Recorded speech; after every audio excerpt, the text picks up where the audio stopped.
Alright, welcome back for part 3 of Client Attraction Demystified. This is just a short video series where I'm just boiling down like the basics, like here's what you need to know, here's what you need to change in order to be bringing in more clients in 2015. So we've talked about niche and we've talked about where to find your clients. So you've gotten clear on who you serve, the problem you're solving for them, and started to build out the connection between your services and their needs. In other words, it's really the results and benefits that people might expect from working with you. Super key.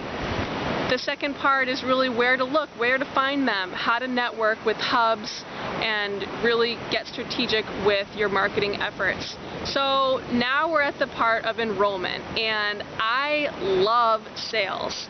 And I'll tell you why I love sales. Because I really see it as an opportunity to be a guide for someone in what could be a potentially important decision, whether that's a yes or whether that's a no. And I didn't always love sales because I had a lot of discomfort around it because I grew up in a really middle-class family. We didn't, not only did we not have money, we kind of resented people who had money and marketing and salesiness and all that crap.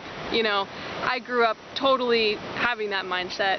And when it came to enrolling people in my services, at first, I wouldn't touch an enrollment conversation with a 10-foot pole because it was so uncomfortable. The fear of rejection, there was fear of rejection, there was fear of being pushy, I don't want to be salesy, and then sometimes desperation if I didn't have enough money, and all of it was just really yucky, and that's what turned me off. And also, when I was in rooms of other people who were making sales, or when I felt like someone was trying to sell me, I immediately got defensive and all of my walls went up.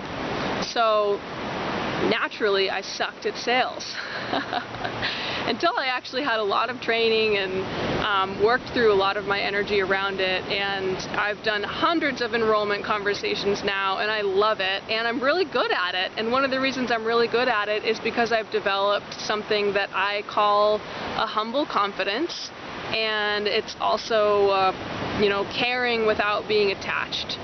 So and this is really, there's a lot of practical tools out there to teach you around sales, and I think if I really just were to boil it down for you, what's going to be the most useful for you, it's actually inviting you to learn how to cultivate a different kind of energy around sales.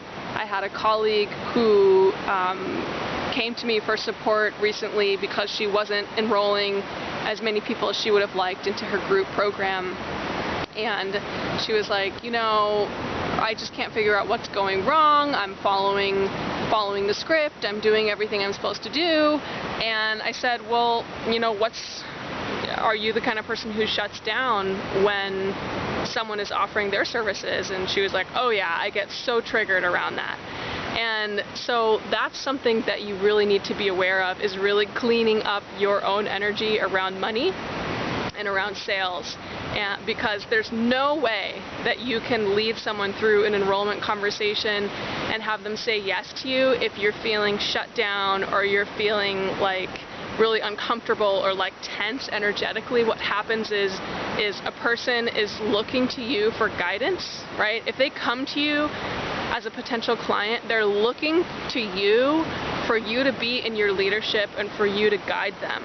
And you may get through the enrollment conversation or the consultation or the discovery session or whatever you want to call it, and you get to the point where you're about to offer your services, and all of a sudden you shut down, you tense up, and they feel like this person, they were with me and then they just left. So there's a lot that I could say about enrollment. I could teach a 6-month-long course on it, how to get people signed up for discovery sessions, the process that you take them through, and I want to just share these main points that I could leave you with, because I can't give you everything I want to give you in these 5 minutes, but basically, the reason why I see a lot of people saying no is because the person who's enrolling, the person who's leading them through this consultation, this conversation, has not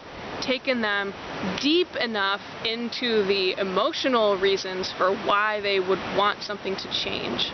So this really has to do with getting clear on, why do you want this? What is it that you're struggling with? What impact is that having?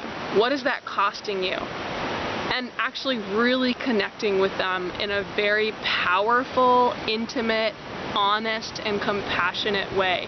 It takes a lot to connect with people you don't know in that way. It takes a lot of courage, and the way that you have to prepare for these sessions is to really, like, I already run my energy every day, but I definitely run my energy before any discovery sessions or enrollment conversations, because I am so committed to showing up really powerfully and really compassionately for people and helping guide them to what's going to serve them best. And I will say to them something that a colleague shared with me, which is like, my commitment is to helping you get to a powerful yes or a powerful no. And in that way, I'm just really transparent with them. I'm not trying to enroll you, but I am going to serve you, and I'm going to help you get clear on what it is that you actually want and what it is that you actually need. And if I think that I can help them, I'm going to tell them, I can definitely help you with that. You know, so it's this place of cultivating this humble confidence that's really what's needed, and cleaning up your energy around money and cleaning up your energy around sales. And how do you do that? How do you do that? Practice. Practice, practice, practice, practice, practice as many times as you can. Even get friends.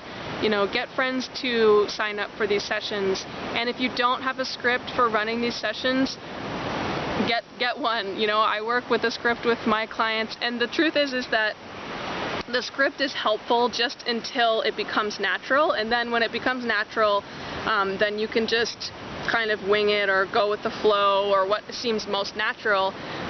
But truly, it's important to understand that this isn't just an open-ended conversation. It's really a process in which you're guiding the conversation, and you're really getting to understand what is it that they're needing, why are they wanting it, where do they want to be, why do they want to be there, and understanding if in fact they are going to be a good client for you. And if they are, then being able to really describe to them, here's what I can help you with, here's how I can help you, here's what that might do for you.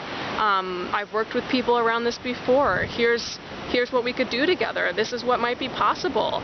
I invite you to commit to a 6-month period or a 3-month period. Here's what it costs. Here's what that could look like. Here's what the payment plan looks like. I mean, it's not natural, but it becomes natural. So my tip for you is to practice, practice, practice, and to really look at healing some of your wounds around sales and money and the places where your energy is clamping up or shutting down, and you will see a load of a difference in your conversations. So I hope this has been super helpful to you, and I look forward to bringing you more free content and helpful tips that you can implement this week to really get your 2015 jump started off in a powerful direction.